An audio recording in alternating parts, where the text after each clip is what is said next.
Claude Nicollier a passé en tout plus de 1000 heures dans l'espace. Mais quel long chemin, si l'on ose dire, entre ses études de physique, études faites aux universités de Genève et Lausanne, et la sortie extravéhiculaire. C'est un chemin balisé de nombreux tests et de périodes d'entraînement intenses que Claude Nicollier emprunte une fois sélectionné par l'Agence spatiale européenne, l'ESA, en juillet 1978. Ce n'est qu'en 1992, donc une patience de 14 ans, que Claude Nicollier a pu faire sa première mission à bord de l'une des navettes spatiales, suivie par 3 autres missions en 1993, 1996 et 1999. Claude Nicollier est retraité de l'Agence spatiale européenne depuis mars 2007 et le 28 de ce même mois, le Conseil des écoles polytechniques fédérales le nommait professeur ordinaire à l'EPFL et professeur de technologie spatiale. Des nouvelles portes s'ouvrent. Claude Nicollier intègre alors le conseil d'administration du Swatch Group, puis celui de Belenos, une société créée par Nicolas Hayek pour mettre au point une voiture propre. Il préside également le conseil d'administration du CSEM, le Centre suisse d'électronique et microtechnique, et je clôt cette liste, pas forcément exhaustive, en mentionnant son rôle de responsable des essais en vol de Solar Impulse, l'avion propulsé uniquement à l'énergie solaire. Claude Nicollier est maintenant l'un des acteurs clés de la recherche et du développement technologique suisse. Il est par ailleurs un excellent communicateur, partageant avec l'auditoire la belle aventure qu'il a vécue. Et c'est avec plaisir que je lui cède la parole.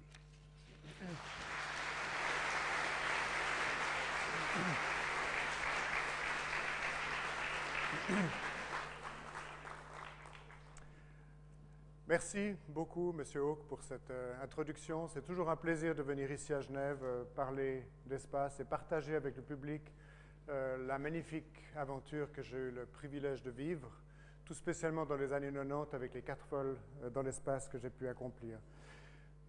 J'aimerais vous mentionner encore que mon intérêt pour l'astronomie a commencé quand j'étais très jeune, mais s'est poursuivi académiquement avec le professeur Hauck. C'est sous la direction du professeur Hauck que j'ai fait mes premières armes, si on peut dire, à l'Observatoire de Genève et l'Institut d'astronomie de l'Université de Lausanne. Et professionnellement, c'est avec lui que j'ai accompli mon travail professionnel en astronomie. Pas pour très longtemps, il faut dire, parce que mon attirance pour l'aviation était telle que j'ai quitté pour devenir pilote de ligne à Swissair pendant quelques années et ensuite accepté par l'Agence spatiale européenne comme un des candidats du premier groupe d'astronautes de l'agence. Mais j'ai toujours eu beaucoup de plaisir de travailler avec le professeur Hauck. J'aimerais le féliciter pour sa vie professionnelle au service de l'astronomie d'une part, et tout spécialement pour ses 8 dernières années d'activité en tant que président d'UNI 3, pour servir la cause académique pour la classe d'âge à laquelle vous appartenez, j'appartiens également. Et je pense que c'était une tâche extrêmement noble et gratifiante pour lui, mais extrêmement utile pour la population de Genève et des environs. Et j'aimerais le féliciter pour ce magnifique exploit.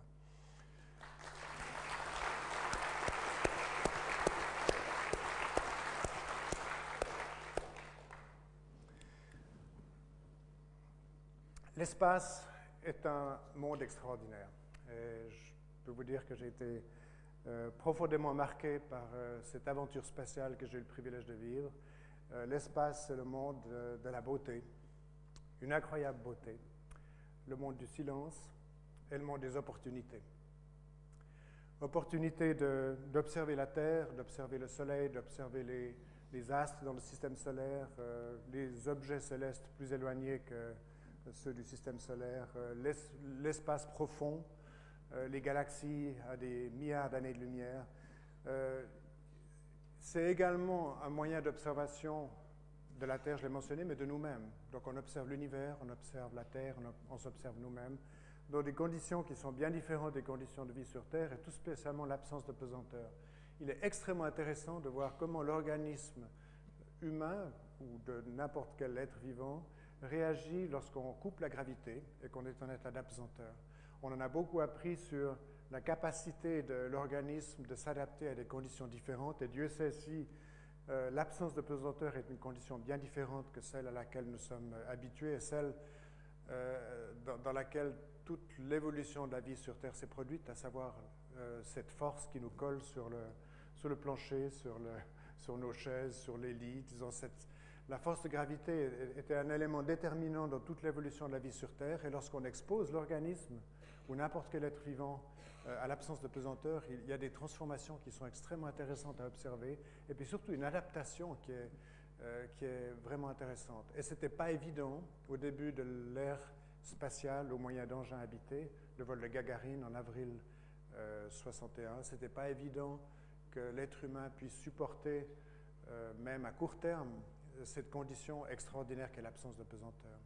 Donc on en apprend sur l'univers, et ça je vais le démontrer lors de cette conférence, on en apprend sur la Terre, je démontrerai également, et beaucoup sur nous-mêmes, sur la vie en l'absence de pesanteur. Mais tout ceci dans un monde qui est merveilleux, splendide, dans un monde du silence et le monde des opportunités. Alors, les sujets que je vais traiter aujourd'hui sont les suivants. Tout d'abord, l'espace utile. Ce n'est pas que l'espace habité soit inutile, mais il y a d'autres aspects de l'exploration de l'espace ou de l'utilisation de l'espace dont je parlerai pour communication, navigation, étude des ressources terrestres. Ce sera un chapitre très bref. L'inspiration et la motivation. Maintenant, je parlerai des vols spatiaux habités qui a toujours été un rêve pour des jeunes et des moins jeunes. Un peu d'histoire des vols spatiaux habités. Position privilégiée, l'espace, pour observer la Terre et le ciel. Et je parlerai tout spécialement de l'espace proche de la Terre, ce qu'on appelle l'orbite terrestre basse. Lorsque j'utiliserai le terme orbite terrestre basse, ça signifiera quelques centaines de kilomètres en dessous de la surface de la Terre. On ne peut pas rester en orbite à 100 km de la Terre parce qu'il y a encore trop d'atmosphère résiduelle. L'orbite serait très rapidement abaissée à cause du frottement de l'atmosphère résiduelle. 200 km, on y arrive tout juste, mais une altitude typique pour les orbites terrestres basses, c'est 300 km. La Station spatiale internationale est à 350 km d'altitude, le télescope Hubble à 600 km. Là, ça va. Mais si on est à moins de 300 à 350 km, le freinage dû à l'atmosphère résiduelle est trop important. Et cette orbite terrestre basse est vraiment une position privilégiée pour observer la Terre et le ciel. Je parlerai de mon expérience personnelle, assez brièvement. Le télescope Hubble, tout spécialement, parce que deux des 4 missions auxquelles j'ai participé avaient pour objectif des travaux de réparation et de maintenance du télescope Hubble. Découverte de nouveaux mondes, là on quittera un petit peu le domaine des vols spatiaux habités et je parlerai de l'exploration du système solaire par des sondes et des robots qui nous ont appris énormément sur la nature du système solaire et des objets qui le composent. L'espace utile. Pour les communications, c'est clair, et je ne vais même pas m'étendre longtemps là-dessus. Depuis le début de l'ère spatiale, qui a commencé, comme vous savez, par le lancement de Sputnik en octobre 1957, tout le domaine des communications, sous toutes ses formes, ont été totalement transformés dans le sens positif. Et c'est probablement l'apport du spatial le plus significatif dans la vie de tous les jours, les communications. Navigation, c'est un petit peu plus récent, mais le système GPS américain qui permet de connaître sa position, qu'on soit dans un avion, un bateau, une voiture, ou dans les montagnes, ou même ici dans cette salle, avec une précision de quelques mètres, c'est aussi une révolution de notre capacité d'évoluer sur la surface de la Terre, sur les mers ou bien dans les airs. Comme vous le savez peut-être, le GPS est le système qui est toujours et encore utilisé, c'est un système américain d'une vingtaine de satellites en orbite relativement haute, à peu près à 20 000 km de la Terre. Ce n'est pas du géostationnaire, mais c'est entre l'orbite basse et l'orbite géostationnaire. Il suffit de capter les signaux temporels extrêmement précis de 3 de ces satellites pour avoir une localisation très précise de notre position. Et le système américain sera suppléé par un système européen qui est en train d'être mis sur pied par l'Agence spatiale européenne, le système Galileo. Et vous avez en bas une représentation d'un des satellites du système Galileo, c'est Giove-A, le premier satellite de la constellation de satellites de navigation européens qui a été lancé en orbite. Puis le dernier aspect de l'élément utilitaire de l'espace, en plus des communications et navigations, c'est l'étude des ressources terrestres. Il y a beaucoup de satellites qui ont pour objectif l'étude des ressources terrestres et la météorologie. Prévisions météorologiques précises sont possibles grâce à l'observation de la Terre par des satellites spécialement équipés à cet effet, et également l'étude des ressources terrestres, et puis les mesures à prendre en cas de catastrophe, que ce soit un tsunami ou des éruptions volcaniques et autres. Tout ça est observé par des satellites. L'usage des moyens spatiaux est une aide considérable pour faire face à des catastrophes naturelles. Voilà, pour l'espace utile. Et puis j'ai une seule diapositive pour l'espace utile, mais ce n'est pas que ce soit un domaine peu important. Il se révèle seulement que mon implication dans le cadre du programme spatial était dans un autre domaine, qui était plutôt le domaine de la science et de l'exploration. Motivation et inspiration. Quand ce livre a été publié, On a marché sur la Lune, j'avais 9 ans, c'était 1953. Et je peux vous dire que pour moi, c'était une grande source d'inspiration. Il y a des grands noms dans l'histoire de la littérature, qu'elle soit de bande dessinée ou de la vraie littérature. Jules Verne, par exemple, à la fin du XIXe siècle, et puis Hergé avec Objectif Lune, suivi par On a marché sur la Lune. Vous vous rappelez, ça se passait en Moldavie, dans un pays un peu mystérieux à l'est de l'Europe. On ne sait pas trop si c'était l'Ukraine ou la Roumanie ou la Bulgarie, c'était par là-bas. La préparation de cette mission spatiale à destination de la Lune. Et puis, On a marché sur la Lune, c'était le vol lunaire lui-même. Avec cette fusée, vous vous rappelez peut-être que cette fusée était équipée d'un moteur atomique à tel point qu'il y avait toujours une gravité artificielle dans la fusée. Et puis, il y avait une manœuvre de retournement à quelque part entre la Terre et la Lune, de façon à freiner pour se poser en douceur sur la Lune. Un livre magnifique. Et pour moi, je peux véritablement vous dire, une véritable source d'inspiration. J'avais 9-10 ans à cette époque. Vous vous rappelez de ça aussi. J'avais toujours été frappé par cette représentation du whisky du capitaine Haddock qui se met en boule. Vous vous rappelez, le capitaine Haddock avait emporté 2 bouteilles de whisky dans un livre d'astronomie. Une bouteille s'est échappée, l'autre a été utilisée pour remplir son verre de whisky, parce qu'il aimait bien le whisky, le capitaine Haddock. Et au moment où les moteurs atomiques ont été coupés par les frères Dupont avec leur canne, par inadvertance, le whisky s'est mis en boule. C'est tout à fait exact. Les liquides se mettent en boule en absence de pesanteur. J'ai pu l'expérimenter, non pas avec du whisky, mais plutôt du jus d'orange et de l'eau. Mais ça marche, et c'est extraordinaire. En plus de l'observation de la Terre, lorsqu'on a des moments de libre dans la navette ou dans la station spatiale, ou l'observation du ciel, la troisième occupation la plus intéressante, c'est de jouer avec des fluides, et on l'a fait.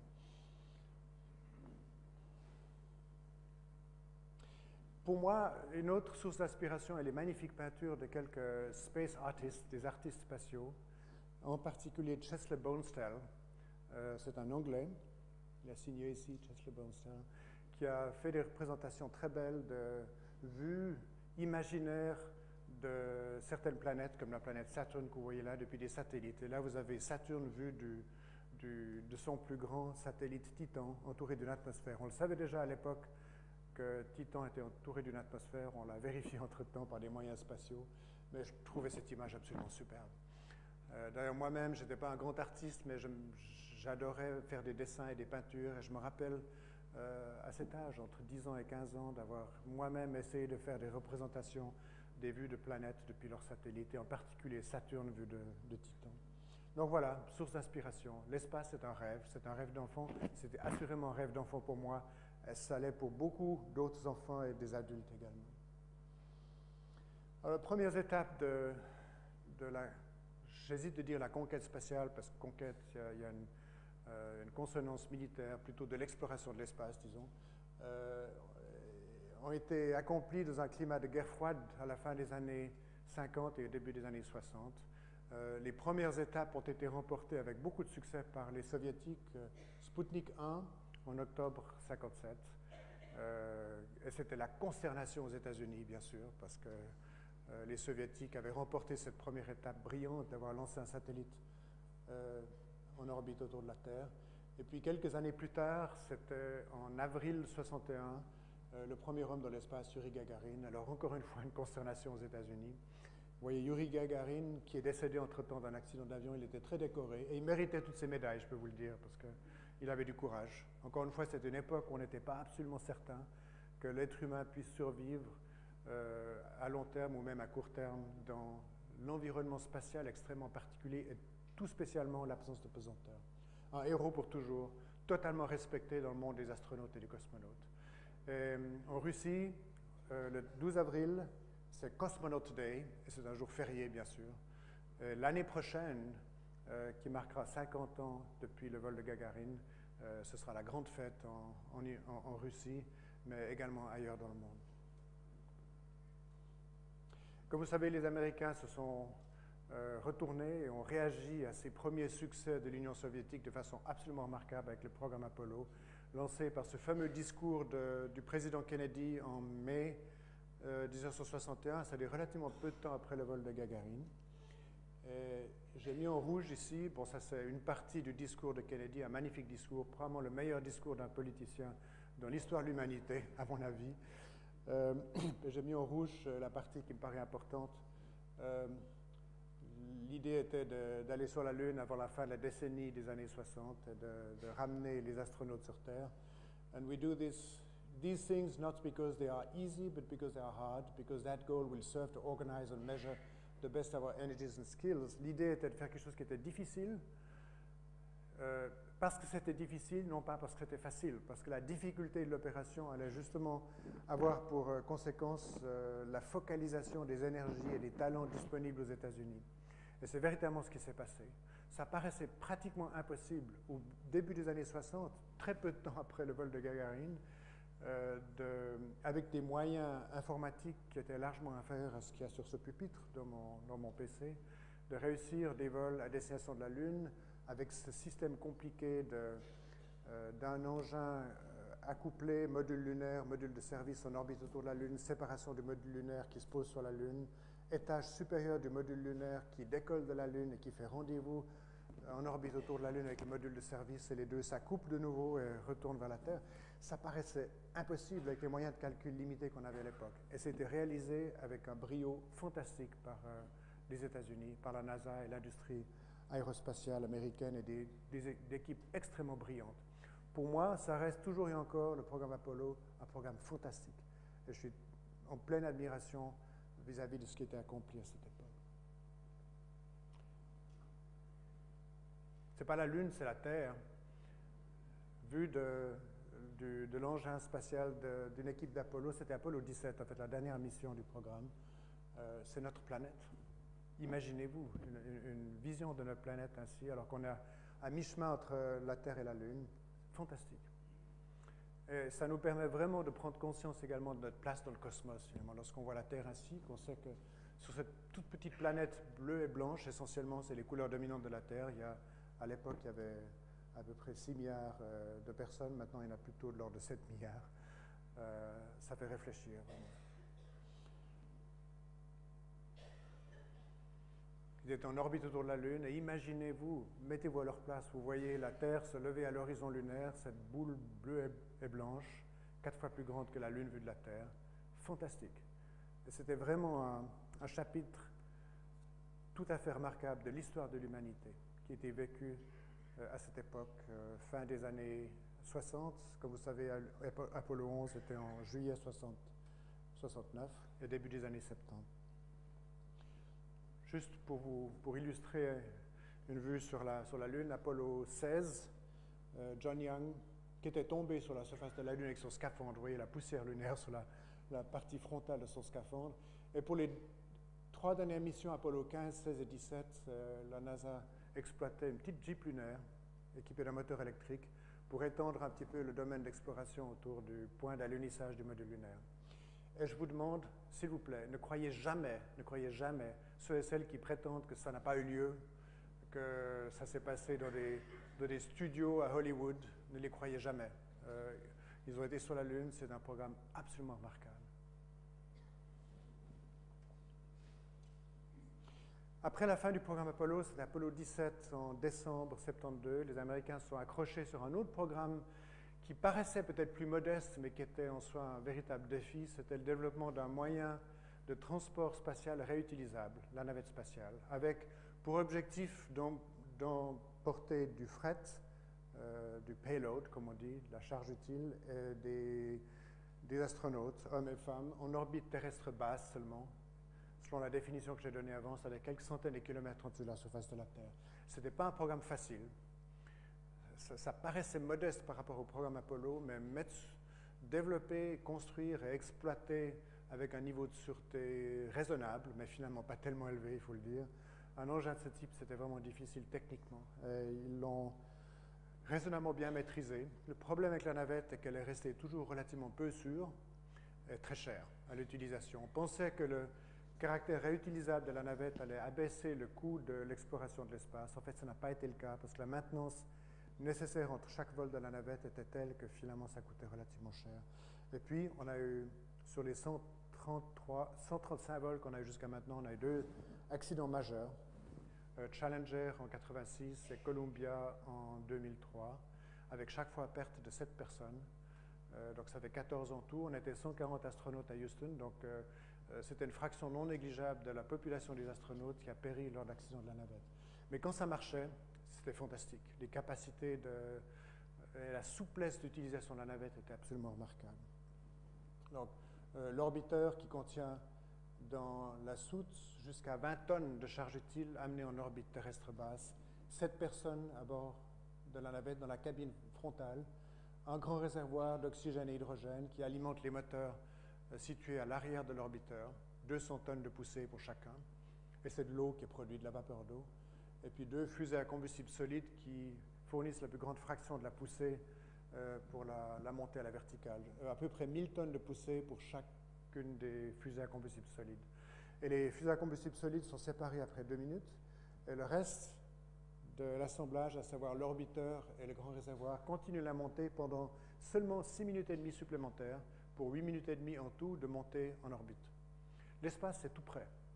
Le voyage, la navette vers l'orbite ne dure que 8 minutes et demie, on est en orbite, le ciel est complètement noir, on est à 28 000 km à l'heure, c'est très bref, un très court voyage. Voici la navette en orbite. On a l'impression que c'est un avion en haute altitude, mais ce n'est pas le cas, parce que vous voyez, les portes de la soute sont ouvertes, exposant à l'environnement spatial le contenu de la soute. Il s'agissait ici d'une mission vers la Station spatiale internationale, d'où cette photo a été prise. Encore une fois, la partie frontale de la navette avec l'équipage. On voit ici les tuyères des moteurs fusées de contrôle de l'attitude de la navette. On a ici le radar de rendez-vous utilisé pour la phase finale du rendez-vous entre la navette et puis l'objectif ou la cible, que ce soit la station spatiale ou le télescope Hubble. ISS, International Space Station, la Station spatiale internationale, est le grand programme d'exploration de l'espace par l'homme d'aujourd'hui. Fruit de la coopération entre 16 pays, les États-Unis, la Russie, le Canada, le Japon, et 12 pays membres de l'Agence spatiale européenne, dont la Suisse. C'est-à-dire pas tous les pays membres de l'Agence spatiale européenne, qui sont maintenant au nombre de 18, participent à ce programme, mais une fraction d'entre eux seulement. Mais la Suisse, dès le départ, a fait partie de ce programme et a fourni des éléments pour la station spatiale. Vous voyez ici un ensemble de modules, modules russes et américains tout d'abord, un module japonais, un module européen, une grande barre transversale avec des panneaux solaires qui fournissent jusqu'à peu près 75 kW de puissance électrique à l'ensemble des modules ici. Et l'objectif est de faire du travail scientifique en utilisant les propriétés de l'orbite terrestre basse, qui sont essentiellement, comme j'ai déjà dit, l'absence de pesanteur, les visions de la Terre et les visions de l'espace. L'espace, déjà l'orbite terrestre basse, est une splendide plateforme pour l'observation de la Terre et du ciel. Je l'ai déjà mentionné, mais je le répète encore une fois en illustrant par cette photo en ce qui concerne l'observation de la Terre. Vous voyez une vue typique de la Terre, vue de l'orbite terrestre basse, quelques centaines de kilomètres en dessus de la surface. Vous voyez la minceur de l'atmosphère, d'où le caractère extrêmement bref du voyage ou de la montée en orbite, parce qu'il suffit de traverser l'atmosphère ensuite d'accélérer jusqu'à la vitesse d'à peu près 26 000 km à l'heure ou 8 km par seconde, ou le tour de la Terre en 1h30, vitesse qui est nécessaire de façon à rester en orbite. Si vous n'atteignez pas cette vitesse, vous allez retomber assez rapidement. Si vous avez un petit excédent de vitesse, ce n'est pas très grave, vous allez vous mettre sur une orbite elliptique qui n'est pas désirable, mais qui n'est pas dangereuse. Mais le plus gros du travail, je dirais, ce n'est pas tellement de traverser l'atmosphère qui est tellement mince, qui est plus petite que la dimension de la Suisse, par exemple. Par contre, il faut accélérer jusqu'à cette vitesse de 28 000 km à l'heure. Et là, voilà, vous êtes en orbite basse. Et quand vous êtes en orbite basse, vous allez y rester. C'est-à-dire qu'il n'y a pas besoin de propulsion pour y rester. C'est comme la Lune qui est en orbite autour de la Terre. Il n'y a pas besoin de moyens de propulsion pour la Lune. C'est pour ça que je mentionnais au début que c'était le monde du silence, le monde de la beauté et du silence. Les vues de la Terre sont splendides et c'est le silence. J'ai toujours été frappé aussi par la vision du Soleil pendant ce qu'on appelle le jour orbital, quand le Soleil est au-dessus de l'horizon, qui se présente comme une étoile. Et on sait que le Soleil est une étoile, mais quand on est dans l'espace, on réalise que c'est une étoile. Ça, moi, c'est une étoile toute proche. Mais au voisinage du Soleil, le ciel est complètement sombre, comme un ciel nocturne avec les étoiles qui sont évidemment très lointaines. J'ai toujours eu la perception du Soleil depuis l'espace comme une étoile. Alors que de jour, ici, quand on a le Soleil, puis on a des nuages et le ciel bleu, on n'a pas l'impression que c'est une étoile, mais que c'est un corps céleste différent. C'est une étoile, on le sait, mais quand on est dans l'espace, on le voit aussi. Comme je l'ai dit, splendide plateforme pour l'observation de la Terre et du ciel. Voilà une vue de l'Himalaya. On est sur la Chine, on vient de traverser l'Himalaya, pratiquement de l'ouest vers l'est. On regarde dans la direction de l'ouest vers le Pakistan. Vous avez ici les hauts plateaux du Tibet, Lhasa est dans cette région. Le nord de l'Inde avec le fleuve Brahmaputra, le Népal, Bhoutan. Splendide, tout l'Himalaya d'un seul coup d'œil. Les vues de la Terre sont extraordinaires, et surtout lorsqu'on survole des régions d'importance géologique comme les grandes chaînes de montagnes comme l'Himalaya ou les Alpes ou les Andes ou les grands déserts, par exemple la traversée du Sahara de Dakar au Caire qui dure à peu près 6 à 7 minutes est splendide aussi. Beaucoup de régions sont évidemment très souvent entourées de nuages comme les régions équatoriales. On n'a pas vu beaucoup le bassin de l'Amazone par exemple ou l'Afrique centrale parce qu'il y a toujours des nuages dans les régions équatoriales. Mais là, c'était une belle journée sur l'Himalaya et c'était beau, je peux vous le dire.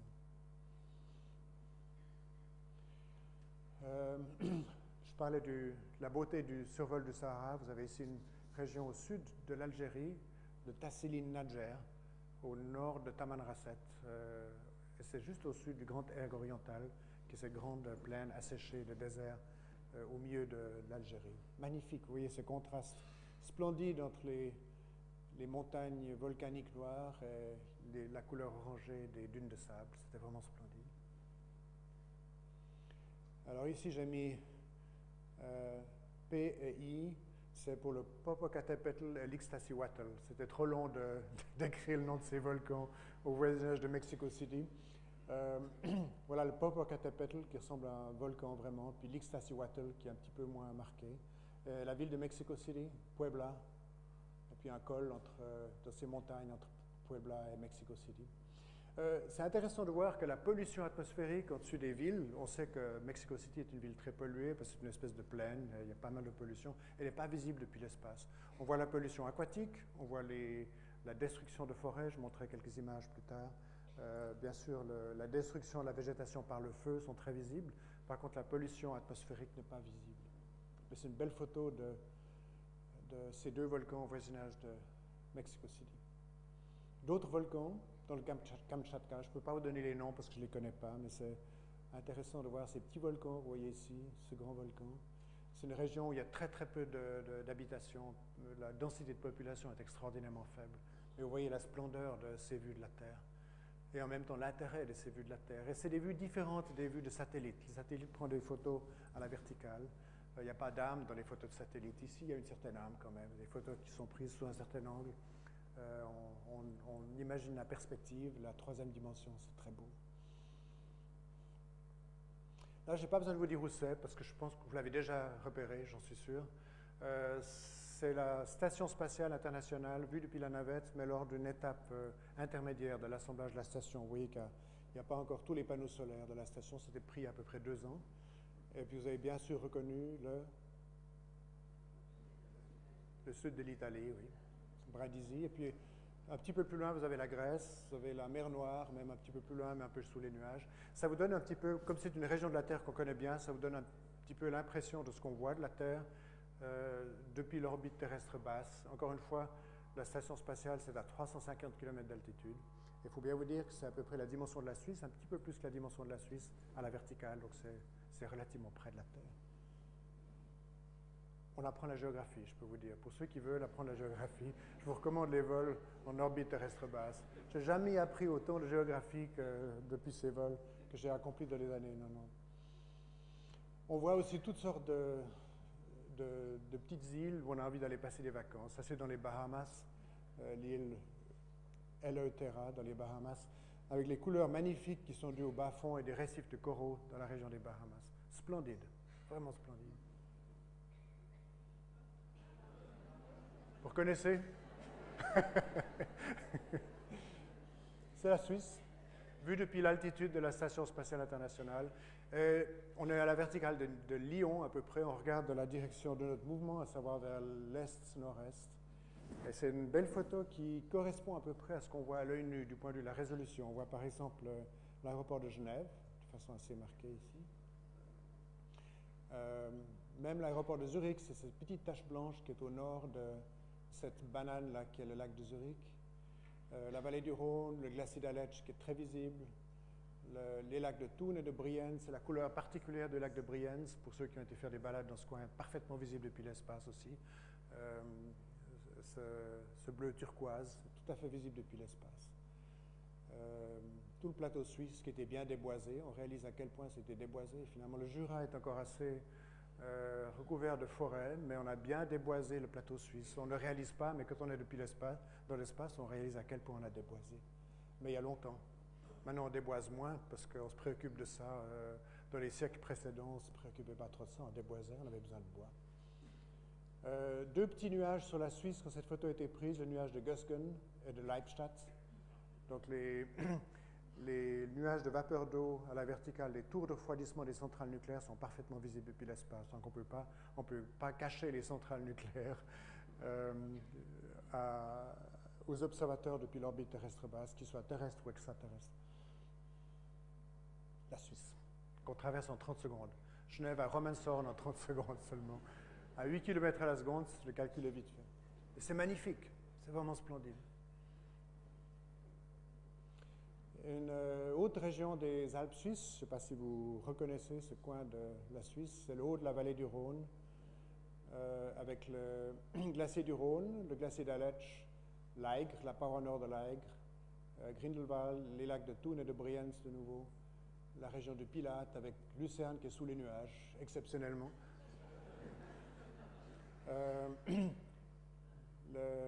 Le Tessin, le col de Nufenen et le Tessin. Voilà comme on voit la Suisse depuis l'espace. Mais encore une fois, on se déplace tellement rapidement à 8 km par seconde. Depuis que j'ai commencé à montrer cette image, on est déjà sur l'Autriche maintenant. Il faut bien vous imaginer, d'une part, la beauté de la Terre, mais aussi la dynamique. Tout ça se déplace rapidement. On est à peu près 30 fois plus haut qu'un avion de ligne et 30 fois plus rapide.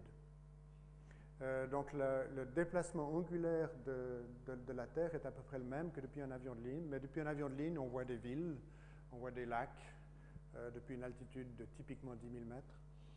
Alors que depuis l'espace, on voit des pays entiers ou des continents même qui se déplacent, mais avec la même vitesse angulaire approximativement.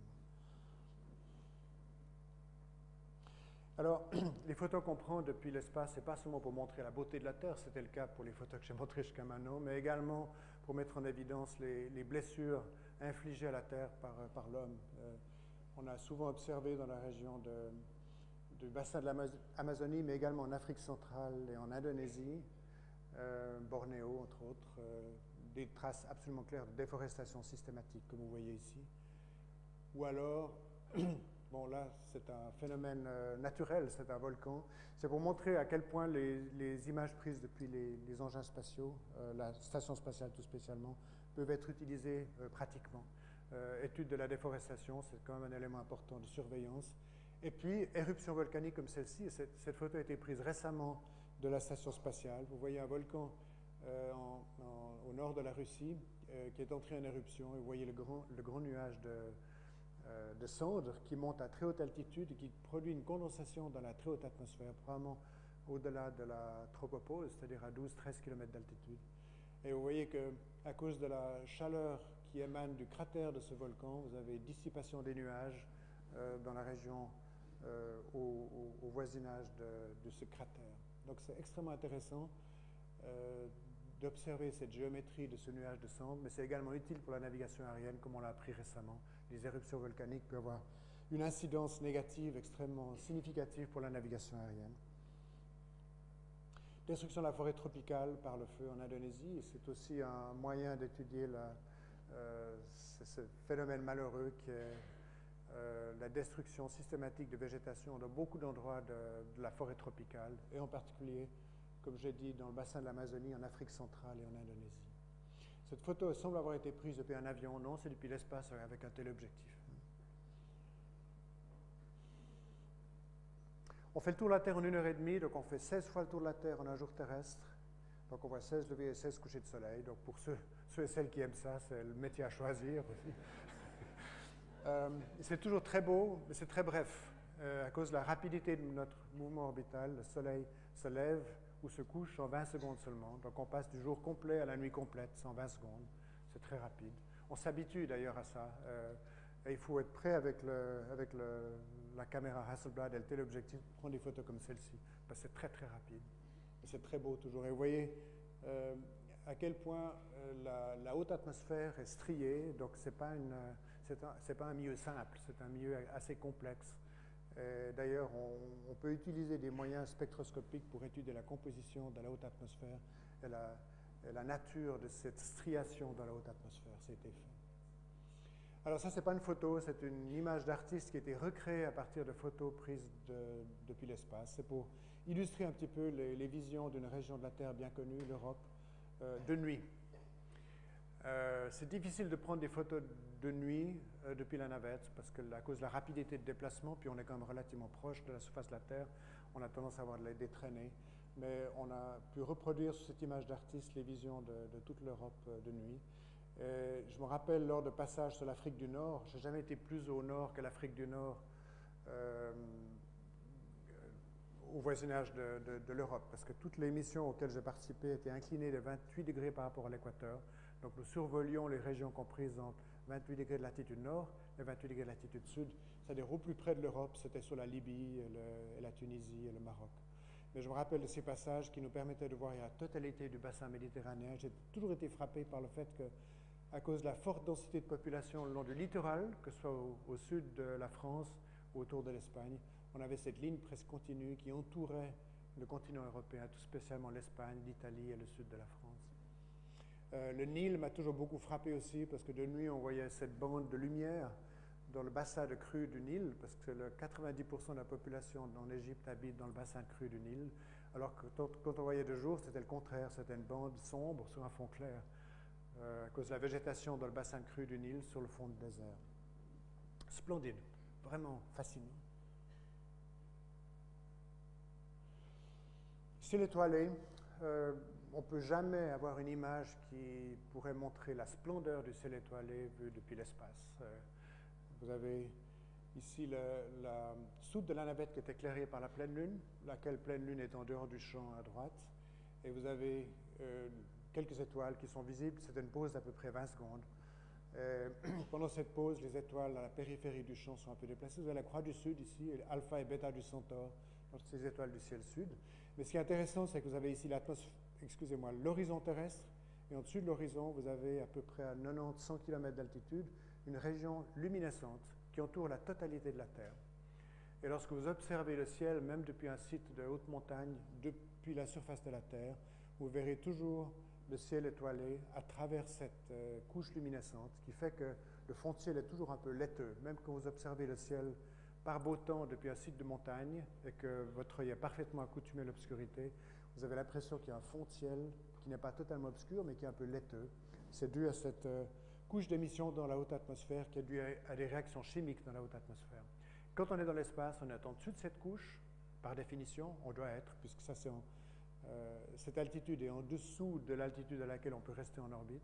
Donc vous avez un fond de ciel qui est complètement sombre, et tous les phénomènes qui sont peu lumineux diffus comme la Voie lactée ressortent de façon absolument remarquable. Je n'ai jamais vu la Voie lactée aussi belle que depuis l'espace. Et puis, en plus, vous avez la dynamique. Le mouvement du ciel des constellations est 16 fois plus rapide que ce qu'on voit depuis la Terre lorsqu'on observe le ciel. Parce qu'on fait le tour de la Terre en 1h30, la Terre fait le tour sur elle-même en 23h56 par rapport aux étoiles, ou 24 heures à peu près. Il y a un facteur 16 entre les deux. Donc je me rappelle des levées d'Orion, par exemple, où on voyait Orion se lever pratiquement à cette vitesse. C'est vraiment splendide. Et depuis le coucher du soleil jusqu'au lever du soleil, on voyait la totalité du ciel. On voyait les constellations de printemps, de l'été, de l'automne et de l'hiver en une demi-heure. Donc c'est vraiment un rêve pour les astronomes. Aurore boréale, à cause de la faible inclinaison des orbites sur lesquelles ont été accomplies mes 4 missions, je n'ai jamais vu moi-même des aurores boréales comme celle-ci. Mais ceux qui ont été vers la Station spatiale internationale ou qui l'ont occupée pendant des mois, sur une orbite inclinée de 51,5 degrés par rapport à l'équateur, ils ont vu des aurores boréales comme celle-ci. Splendide. Vous avez de nouveau cette région d'émission dans la haute atmosphère à 100 km, donc ça vous donne une échelle. Les aurores montent jusqu'à 200 ou 300 km d'altitude, donc à 350 km d'altitude, on passe en dessous des aurores boréales. Spectacle absolument splendide. Mais aussi intéressant, parce qu'on peut observer la géométrie des aurores boréales d'une façon remarquable, beaucoup mieux que depuis le sol. Expérience personnelle, ça a commencé par mon métier d'astronome avec le professeur Hawke, Institut d'astronomie de l'Université de Lausanne, pendant quelques années seulement. Ça n'a pas été très long, mais c'était une période très riche de ma vie professionnelle, et en particulier les missions au Gornograd. Vous avez ici une petite coupole avec un télescope de 40 cm de diamètre pour le miroir principal, où on faisait la photométrie photoélectrique d'étoiles dans ce paysage splendide de la région de Zermatt.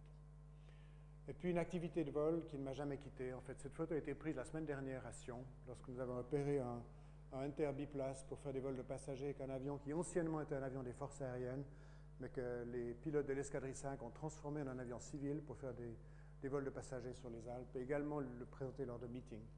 Cette photo a été prise à Sion, c'est absolument clair, on voit Valère et tourbillon.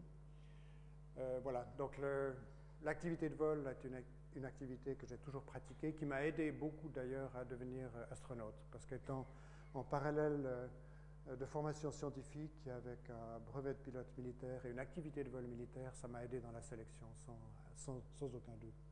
Parce qu'opérer une machine comme celle-ci de façon sûre et efficace demande en fait certaines qualités qui sont exigées pour les astronautes, à savoir ne pas faire trop de fautes, parce que ça on se plante avec un avion comme celui-là. Puis également gérer le risque et les situations parfois inconfortables ou difficiles à gérer, comme le mauvais temps. Lorsqu'on se déplace avec un avion de ce type, par mauvais temps, sous plafond bas, avec de la pluie, et qu'on a encore des pannes dans les systèmes de bord, il faut gérer ça, et c'est un bon apprentissage pour le spatial. Et puis, bien sûr, les 4 vols dans la navette spatiale, qui ont commencé relativement tard, comme ça a déjà été mentionné, puisque j'ai été sélectionné en 78 dans le premier groupe d'astronautes de l'Agence spatiale européenne, transféré à Houston en 1980, mais mon premier vol dans l'espace était 12 ans plus tard, en 92, mais suivi après par 3 autres vols avec une succession assez rapide entre 92 et 99. Mon premier vol était donc en été 92, STS-46, la 46e mission de la navette spatiale, vol qui avait des objectifs scientifiques, tout spécialement l'exploitation d'un satellite captif, satellite que l'on larguait vers le haut, au bout d'un câble conducteur pour étudier par l'effet d'induction la production d'énergie électrique dans l'espace sans utiliser de panneaux solaires. Inversement, on pouvait utiliser ce système comme moteur électrique pour rehausser notre orbite sans utiliser de carburant. Enfin, je ne veux pas donner le détail, mais c'était un moyen extrêmement intéressant de générer soit de l'énergie électrique ou de l'énergie mécanique dans l'espace. 7 personnes à bord, c'était le vol du premier Italien à bord, Franco Malerba, le commandant Dick Cavey, et nous avions Marsha Evans, qui était une astronaute américaine à bord, qui avait des cheveux assez longs. Vous voyez que la photo a été prise en apesanteur. Moi, je n'avais aucun problème avec mes cheveux, j'en ai encore moins maintenant, mais pour ceux ou celles qui ont des cheveux longs, surtout celles, je dirais c'est absolument clair que l'absence de pesanteur a un effet important sur la chevelure. Cette mission a assez bien marché, on a eu quelques problèmes, on a quand même beaucoup appris sur le comportement assez difficile à gérer de câbles, de systèmes câblés dans l'espace. Cette photo a été prise dans la cabine lors de mon premier vol. C'est vraiment une photo qui a été prise pendant la mission elle-même, parce que c'est l'apesanteur de la cabine que vous pouvez le voir. Je ne sais pas d'ailleurs exactement qui était là, c'était 2 parmi mes 6 collègues de mission que vous avez vus avant.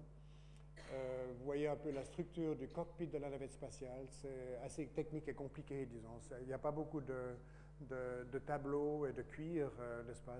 C'est assez rustique et militaire comme environnement, mais parfaitement fonctionnel. Vous avez ici le cockpit, le siège de gauche qui est le siège du commandant, le siège du pilote pour la montée et la descente. Pendant la phase orbitale, n'importe qui peut utiliser ce siège. Et puis une grande quantité d'interrupteurs et de coupe-circuits, en plus des terminaux, des ordinateurs de bord que vous voyez là, avec les claviers alphanumériques pour entrer des données dans les ordinateurs de bord. Et une petite remarque, tous les interrupteurs que vous voyez là sont sécurisés par des petites boucles métalliques aux environs de l'interrupteur, parce que vous pouvez bien imaginer que si les astronautes ont cette position dans l'espace, ils pourraient changer la position d'interrupteur sans le vouloir avec leurs pieds. Alors, c'est une caractéristique de tous les engins spatiaux habités, tous les interrupteurs sont sécurisés par ces petites boucles métalliques. Jolie photo du commandant qui est en train de consommer des M&M's, qui sont des pastilles de chocolat entourées de sucre. C'est une belle photo que j'aime beaucoup. On voit la Terre à l'arrière-plan, avec les couleurs bleues et blanches, l'espace noir et froid. Il faut imaginer ces M&M's qui se déplacent lentement de sa main ouverte vers sa bouche. Voilà, c'était pour ma première mission, suivie peu de temps après par la première visite de Hubble. Alors, quelques mots sur Hubble. Un télescope de dimension moyenne, miroir principal de 2,40 m de diamètre, installé en orbite basse autour de la Terre, et à disposition des astronomes des pays qui ont contribué à ce projet, à savoir des astronomes américains et européens, puisque c'est un fruit de la collaboration entre l'Agence spatiale européenne et la NASA. Et je trouve cette photo très belle parce que ça montre à quel point, d'une part, c'est difficile et compliqué parce que quand opérer un télescope en orbite autour de la Terre qui flotte comme ça dans l'espace et qui se déplace à 28 000 km/h, ce n'est pas évident par rapport à l'opération d'un télescope terrestre. Mais on réalise aussi tout de suite l'avantage qu'il y a à être dans l'espace parce que, voilà, le ciel vu par Hubble, alors que le ciel vu par les télescopes terrestres, il voit les objets qu'il étudie à travers l'atmosphère, qui parfois est nuageuse, où il pleut, où il neige, ou alors quand le ciel est clair, la présence de l'atmosphère elle-même est un obstacle. L'atmosphère filtre une grande partie des radiations, tout l'ultraviolet, une grande partie de l'infrarouge est filtrée, et puis la turbulence atmosphérique brouille les images au foyer du télescope.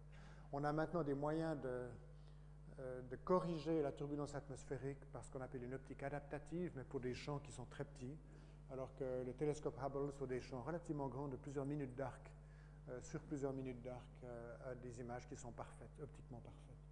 Alors voilà, un magnifique instrument de la connaissance, machine à découverte, fruit de la coopération entre Américains et Européens, en orbite depuis 1990, c'est-à-dire depuis bientôt 20 ans, et qui, à la suite des travaux de réparation et de maintenance qui ont été effectués, est devenu l'instrument astronomique le plus productif de ces 2 dernières décennies.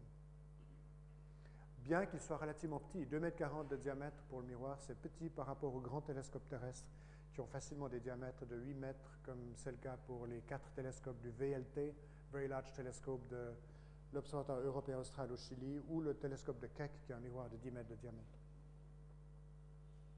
Et vous voyez ici les antennes qui permettent d'une part de commander le télescope pour lui demander de se pointer vers tel objet céleste, mettre en place différentes caméras ou différents filtres. Via ce signal de commande passe par des satellites en orbite géostationnaire à 36 000 km de la Terre. Et les résultats scientifiques sont retransmis par la même voie, mais dans la direction opposée. Alors, le télescope a été conçu pour la maintenance, du servicing et des améliorations dans l'environnement spatial en orbite. L'idée était de monter avec la navette avec des astronautes spécialement entraînés et équipés pour faire des travaux de réparation et de maintenance en fonction de l'état du télescope. Et j'ai eu la chance d'être désigné peu après ma première mission pour la première visite de Hubble.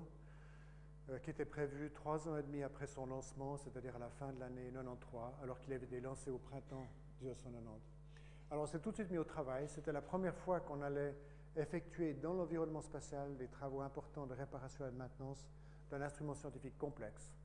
Et nous avons utilisé des moyens du laboratoire de réalité virtuelle à Houston pour mettre sur pied des stratégies pour effectuer ces travaux de réparation et de maintenance, toujours par combinaison de moyens robotiques et de moyens extravéhiculaires. Et vous avez ici un de mes collègues, Jeff Hoffman, qui est équipé d'un casque, il est en réalité virtuelle. Il se croit dans l'espace, il voit l'espace noir et froid, il voit la Terre, il voit la soute de la navette, il voit le télescope Hubble. Et je suis en train, depuis un tableau de commande, de l'emmener avec le bras robotique, virtuel aussi, en direction du télescope pour qu'il puisse effectuer son travail. Tout ceci surveillé par Dick Cavey, le commandant, Ken Bowersox, le pilote, Katie Thornton, une des astronautes de ce vol. On a beaucoup utilisé aussi l'entraînement sous l'eau. On a ici dans la piscine d'entraînement avec un modèle d'assez haute fidélité du télescope Hubble à Huntsville, dans l'Alabama, l'insertion d'une nouvelle caméra planétaire et à grand champ par 2 astronautes. Les sorties extravéhiculaires sont toujours accomplies par 2 astronautes, généralement un au bout du bras robotique sur une plateforme et l'autre responsable de ses déplacements et de ses évolutions. Et vous voyez la caméra planétaire à grand champ dans la piscine. Vous voyez ici, pris lors de la mission de fin 93, la caméra planétaire à grand champ. Vous voyez à quel point on avait des modèles de haute fidélité, y compris des moyens qui permettaient de les insérer et de les prendre. On devait installer tout d'abord cette grande poignée de façon à pouvoir manipuler cette caméra. Et après l'avoir installée, on pouvait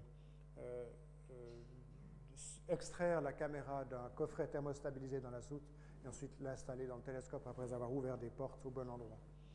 Voilà, entraînement dans la piscine de haute fidélité pour assurer que pendant la mission elle-même, on soit relativement confiant parce que c'est un environnement qu'on connaît parfaitement. Aussi bien le télescope, la soute, le SAS, les outils qu'on utilise, le scaphandre, et tous les instruments qu'on doit échanger, ils sont bien connus parce qu'on les a rencontrés dans l'eau de façon extrêmement fidèle.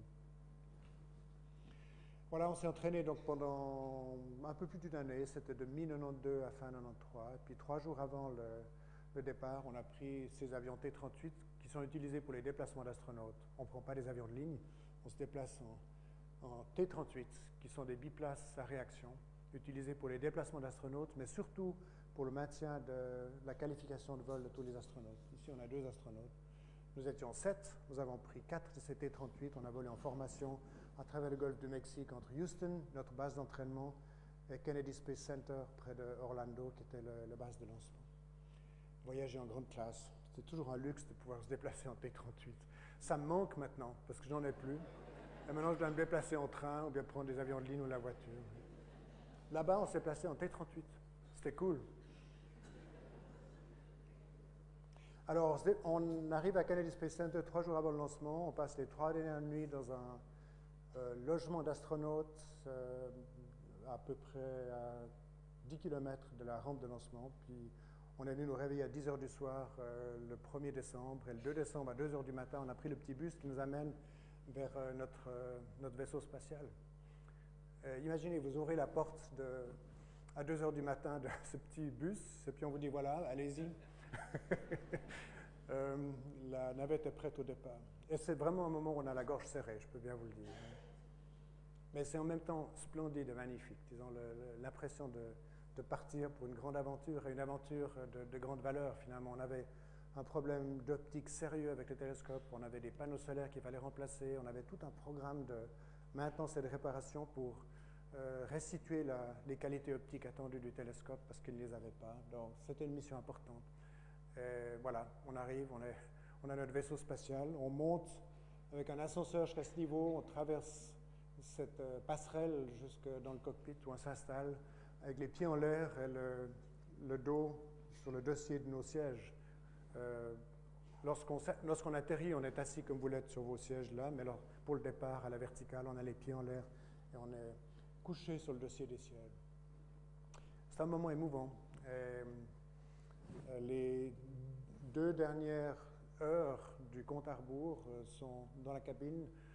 Il n'y a pas grand-chose à faire, mais on a toutes sortes de pensées, de réflexions. Mais en même temps, le grand bonheur, l'idée de participer à une grande aventure. On espère que ça va bien se terminer. Ce n'est pas toujours le cas, mais c'est généralement le cas. Départ à 4h26 du matin, il fallait partir à l'heure, parce que si vous faites un rendez-vous avec un engin spatial en orbite autour de la Terre, vous pouvez partir au moment où la rampe de lancement est dans le plan de l'orbite de la cible, et vous partez sur une orbite qui est dans le plan de l'orbite de la cible pour rendre le rendez-vous bidimensionnel, en fait, dans le plan de l'orbite de la cible, pas avoir à faire des croisements d'orbite pendant la montée en direction de la cible. 4h26 du matin, donc encore une fois 8 minutes et demie de montée en orbite. Ensuite, pendant 2 jours ou 48 heures, on effectue le rendez-vous avec la cible. C'est seulement 2 jours après le départ qu'on retrouve la cible, qui entre-temps a été accrochée avec le bras robotique que vous voyez là. Le télescope a été placé dans la soute et il est prêt pour les travaux de réparation qui vont suivre les 5 jours suivants. On avait prévu 5 sorties extravéhiculaires sur le télescope qui maintenant est arrimé sur une plateforme à l'arrière de la soute de notre vaisseau spatial. On voit que les panneaux solaires n'étaient pas en très bon état, on le savait, et c'est la raison pour laquelle nous avions dans la soute des nouveaux panneaux solaires qui sont complètement repliés, et nous allons échanger ces panneaux solaires, vous allez les voir dans un instant. Vous avez l'île de Madagascar ici, avec la côte pratiquement rectiligne en direction de l'océan Indien et la côte un peu déchiquetée en direction de l'Afrique. La plus grande partie de cette mission a été effectuée avec la soute orientée vers la Terre pour réchauffer un peu la soute, profiter du rayonnement infrarouge de la Terre pour réchauffer la soute. Pour éviter qu'elle soit à moins 100 degrés, ça l'amenait à peu près à moins 50 degrés. Ça reste très froid, mais moins froid que si on ne profite pas de ces rayonnements infrarouges de la Terre. Alors, on a effectué ces 5 sorties extravéhiculaires en fonction d'un programme bien précis. Ce n'était pas de l'improvisation, mais c'était en fonction de ce qu'on avait entraîné régulièrement dans la piscine.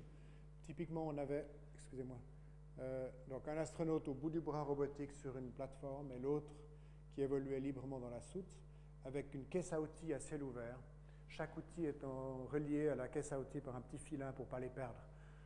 Parce qu'on attache toujours les astronautes et les outils pour ne pas perdre ni astronautes ni outils. Parce qu'un outil en orbite autour de la Terre est inutile et un astronaute aussi en orbite autour de la Terre est inutile.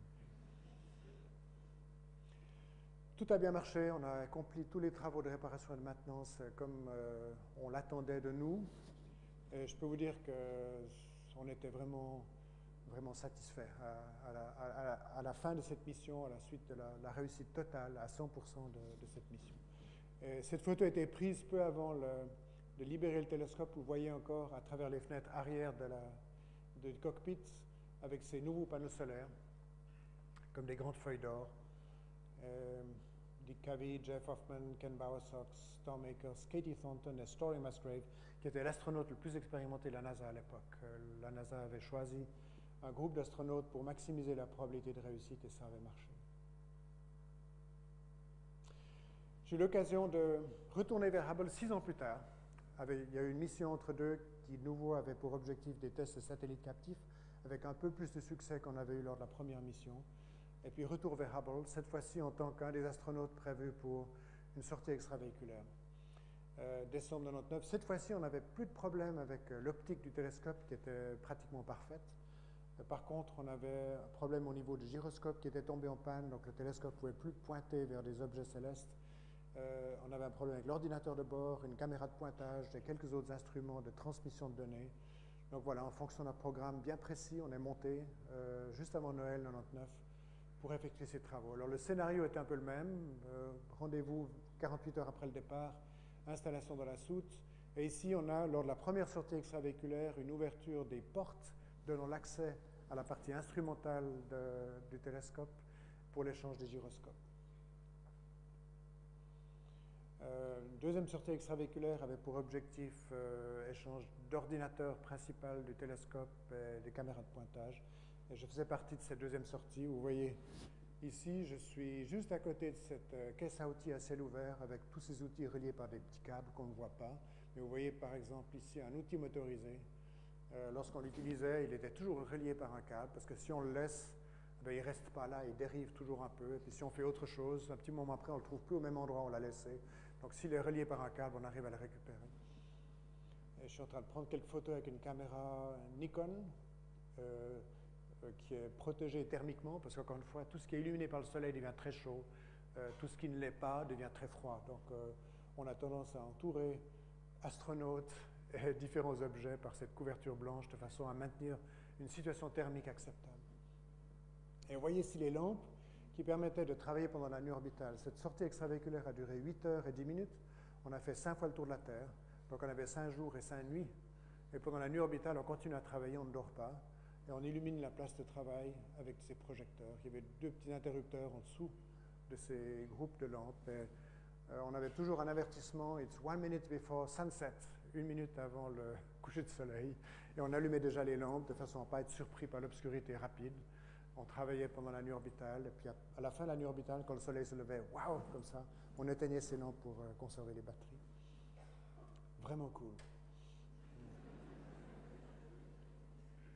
Voilà le largage de Hubble à la suite de cette mission qui était la 3e mission de réparation de Hubble. Bien marché. Une belle photo montrant un croissant de terre juste avant le coucher du soleil. Le télescope, entre-temps, a été soulevé avec le bras robotique de son point d'ancrage à l'arrière de la soute en vue de son déploiement le jour de Noël. C'était le 25 décembre 1999. Mais vous voyez la splendeur de ce spectacle avec le croissant de terre qui devenait de plus en plus mince et qui s'effaçait complètement au coucher du soleil. Puis on le retrouvait de nouveau une demi-heure plus tard au lever du soleil avec le croissant qui devenait de plus en plus grand. Magnifique. Voilà, largage de Hubble, encore une fois, décembre, le 25 décembre 1999, le jour de Noël. Quelques photos prises par Hubble, études de quelques objets dans le système solaire, mais pas trop de concentration sur l'étude du système solaire, les objets sont relativement proches. Hubble a plutôt été utilisé pour étudier des objets plus éloignés, comme par exemple cette nébuleuse de l'Aigle, qui est un grand nuage de gaz et de poussière dans la constellation de l'Aigle. Non, constellation, je ne sais plus dans quelle constellation, c'est dans l'hémisphère sud, mais ça s'appelle Eagle Nebula. Et vous voyez ici, c'est la partie haute de ce nuage de gaz et de poussière qui est photo-évaporé par des étoiles chaudes qui sont situées en dessus. Il y a certaines régions de ce nuage de gaz et de poussière qui résistent à cette photo-évaporation parce qu'ils sont plus denses. Et ce sont des concentrations de matière interstellaire qui vont se transformer dans des étoiles. Tous les objets que vous voyez comme des doigts orientés vers le haut sont des étoiles futures. Il y en a quelques-uns qui sont détachés, mais vous voyez ici un de ces doigts qui s'est détaché. Ici également. Donc là, on a autant d'étoiles futures dans quelques centaines de millions d'années. Ce sont des étoiles brillantes comme celles qu'on voit dans le reste du champ. Étude des galaxies aussi.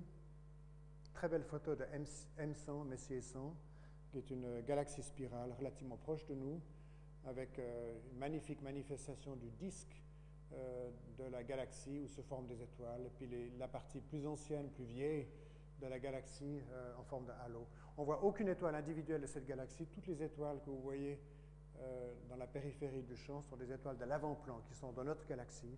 Et puis on observe une galaxie extérieure à la nôtre dont les étoiles individuelles ne sont pas visibles. Et puis la plus belle image obtenue avec Hubble, à mon avis, le Hubble Ultra Deep Field, une image très profonde obtenue avec pratiquement 10 jours de pause dans la même région du ciel, une petite région du ciel où sur l'original, des milliers de galaxies sont visibles, dont les plus faibles sont distantes d'à peu près 10 milliards d'années de lumière. Donc c'est vraiment un plongeon dans le passé de notre univers, non seulement dans la profondeur de notre univers, mais dans le passé de notre univers. Une splendide image. Alors toutes ces missions, je parle des missions de maintenance Hubble, mais de façon générale les missions de la navette, à part malheureusement les 2 accidents majeurs en 1986 et en 2003, ces missions ont été couronnées de succès. Et toutes les visites de Hubble, les 5 qui ont eu lieu jusqu'à maintenant, la dernière c'était en mai de l'année dernière, de façon à donner au télescope entre 5 et 10 années de plus d'exploitation et de productivité scientifique. Toutes ces missions, très généralement, rencontrent un très grand succès. Pourquoi ? Je pense qu'une des raisons, c'est le fait que chaque mission a des objectifs qui sont absolument clairs.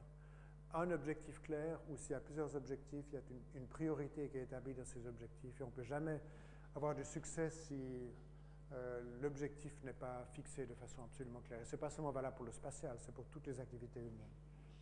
Travail en équipe, au sein de l'engin spatial lui-même, mais également avec un très fort soutien de l'équipe Sol et puis de tous nos instructeurs qui nous préparent à l'exécution de ces missions. Stricte discipline opérationnelle, comme dans le monde de l'aviation, on travaille avec des procédures et des checklists, on n'improvise pas. Lorsqu'il y a des situations inattendues, on peut utiliser notre connaissance du système pour trouver des moyens de rétablir la normalité ou de quand même accomplir l'objectif, du moins partiellement. Mais généralement, on travaille de façon très stricte avec des procédures développées pendant l'entraînement. On se prépare beaucoup pendant l'entraînement à faire face à des situations non souhaitées, c'est-à-dire à des problèmes. On a toujours des problèmes pendant la mission. Et on essaie de couvrir un grand spectre de problèmes pendant l'entraînement, de façon que si on a des problèmes pendant la mission, on espère que ce sera un problème déjà couvert pendant l'entraînement. C'était le cas lors de la première visite de Hubble, quand on n'a pas pu replier un des panneaux solaires, parce qu'il était mécaniquement coincé. On a dû l'abandonner dans l'espace, et toute la procédure pour l'abandon de l'espace n'était pas évident, parce qu'il fallait le détacher pendant la nuit orbitale de façon à ne pas être exposé à la haute tension générée pendant la journée par les panneaux solaires. Mais tout ça, on l'avait entraîné. Il y avait déjà dans un livre, ce n'était pas sous forme informatique à l'époque, mais c'était dans des livres, toutes les procédures pour larguer un panneau solaire qui ne pouvait pas être replié, parce qu'on l'avait entraîné. Donc, si on couvre un grand nombre de pannes dans l'entraînement et que tout ça est répertorié dans des livres qui sont disponibles dans la salle de contrôle, on n'a pas besoin d'inventer une procédure, elle existe déjà lorsqu'on a ce problème réel dans l'espace. Donc, être prêt à faire face aux situations imprévues, et ça, c'est pas seulement valable pour le spatial, mais c'est valable dans la vie de tous les jours. C'est valable pour les banques, pour les compagnies qui ont des problèmes. Entraînement, entraînement, entraînement. On s'entraîne à tel point qu'on est surentraîné, mais il vaut bien mieux être surentraîné que sous-entraîné quand on fait une mission spatiale. Puis un dernier point que j'ai ajouté ici, et c'est intéressant, on a eu quelques cas, je pense un en particulier, mais je ne vais pas le décrire dans le détail, où les astronautes ont fait des fautes. En principe, il ne faut pas faire trop de fautes, parce que l'environnement pardonne très peu.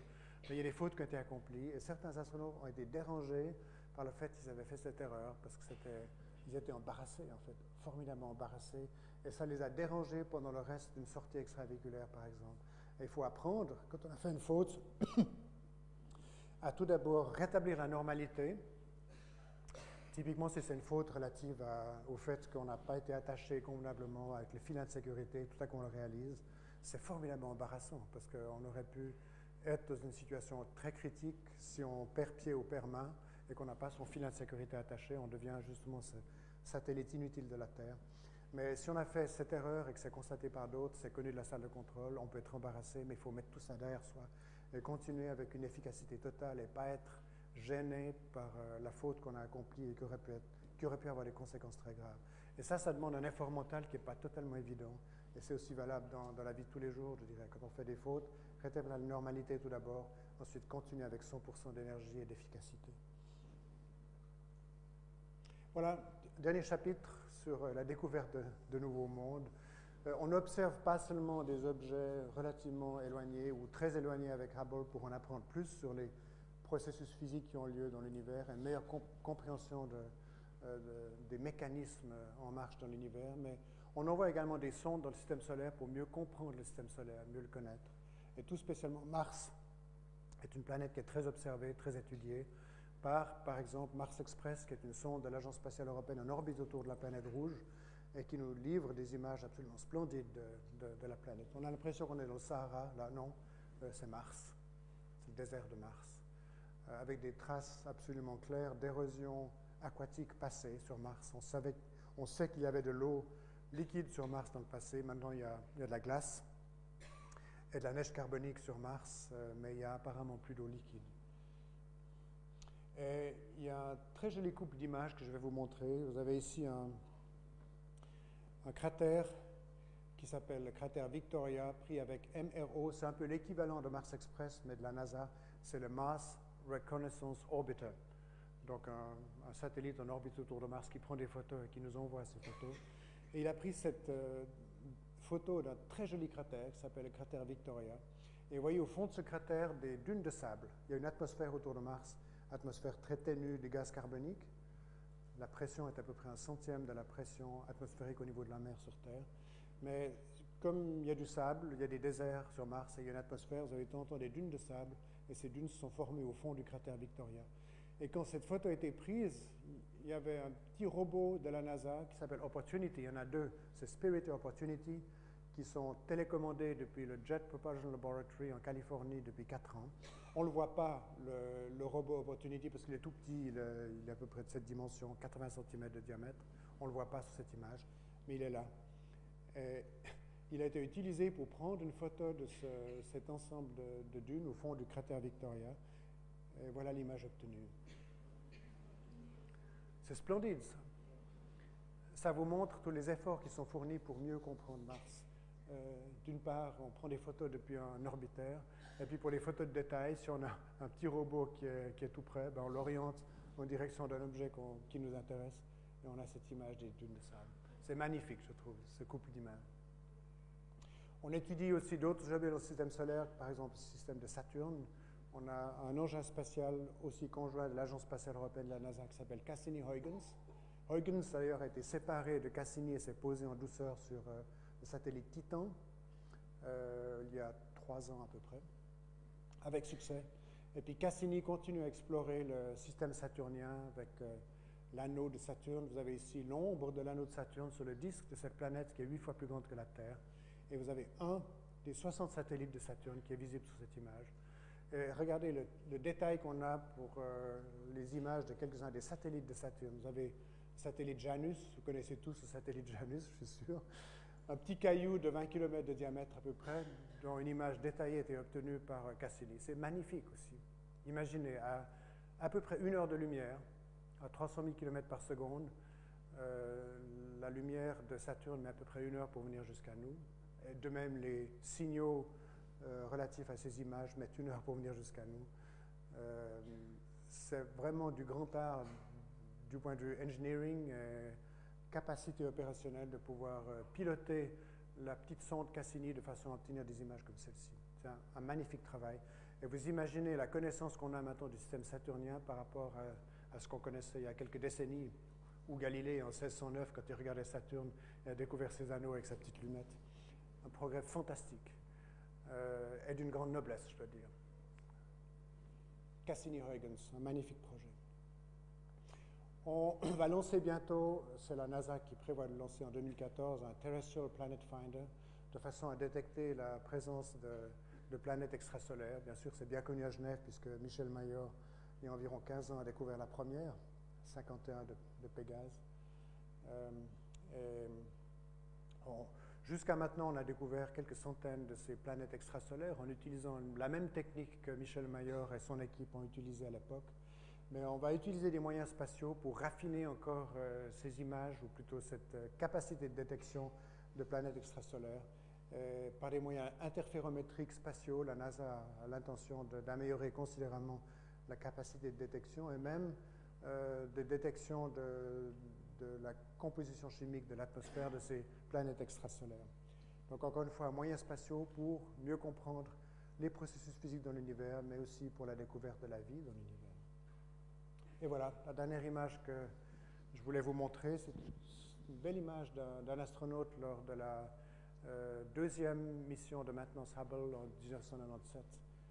Belle image où on voit un astronaute avec la Terre, le Soleil et le fond complètement noir de l'univers. L'espace utile, je l'ai mentionné brièvement au départ, mais c'est important. L'espace monde silencieux, splendide et différent. L'espace pour apprendre et pour comprendre. L'espace énorme stimulant pour la créativité et l'innovation. Merci.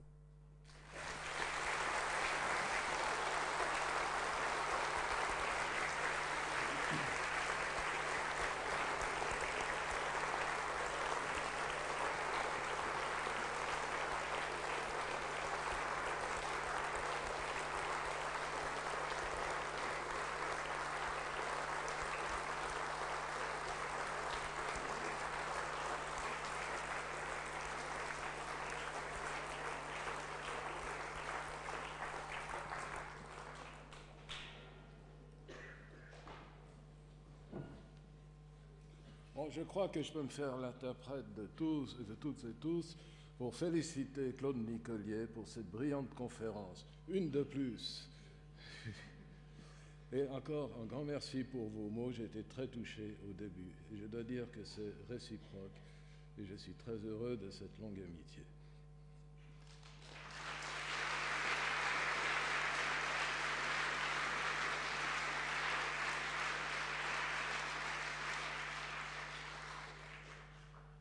Normalement, nous avons, après une conférence, les petits billets qui circulent si vous avez des questions à poser. Est-ce que les hôtesses sont prêtes à distribuer ces billets?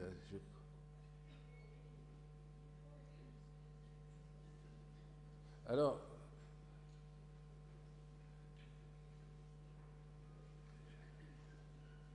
je répète la question. Est-ce que les hôtesses sont prêtes à distribuer? Il y a peut-être un petit couac là. Oui. Alors, si c'est oui, allez-y. Et nous faisons un arrêt de 10 minutes pour le temps de prendre les questions. Et je remercie Claude Nicolier d'avoir accepté encore de passer ce temps avec nous. Donc, rendez-vous dans 10 minutes.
Voilà, je crois qu'on va y aller pour les réponses aux questions. Ou bien est-ce qu'on attend encore?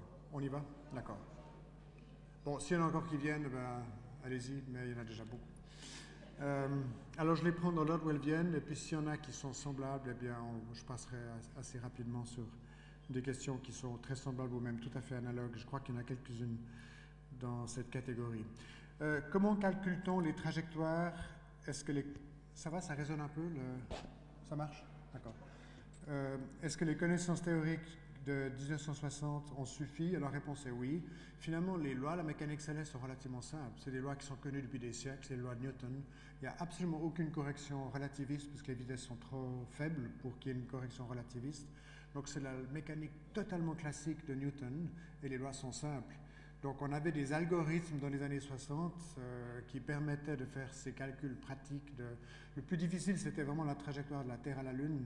Une fois qu'on est en orbite autour de la Terre, c'est assez facile, c'est pratiquement le problème de deux corps avec des petites déviations à cause des perturbations d'autres objets comme le Soleil et la Lune. Orbite autour de la Lune, c'est aussi essentiellement un problème de deux corps. C'était pour la trajectoire Terre-Lune, c'était un petit peu plus compliqué, parce que là on avait un problème de trois corps, en fait, la Terre, la Lune, et puis le vaisseau spatial. Mais disons, encore une fois, les lois sont relativement simples, et même dans les années 60, on avait des algorithmes un peu simplifiés, mais suffisamment précis pour faire ces calculs, ça marchait. Quelle est la position de Galiléo? J'ai parlé de Galiléo, le nouveau système de navigation par satellite développé en Europe, par rapport au GPS USA. Est-ce que c'est un remplaçant, est-ce que c'est un concurrent, un backup, système indépendant de l'armée des États-Unis? Puis y a-t-il des différences de performance entre les deux systèmes? Alors en fait, c'était la volonté en Europe d'être indépendant d'un système qui, malgré tout, est géré essentiellement par le département de la Défense aux États-Unis. Donc, malgré le climat amical entre les pays européens, l'Union européenne ou la Suisse et les autres pays européens et les États-Unis, étant donné que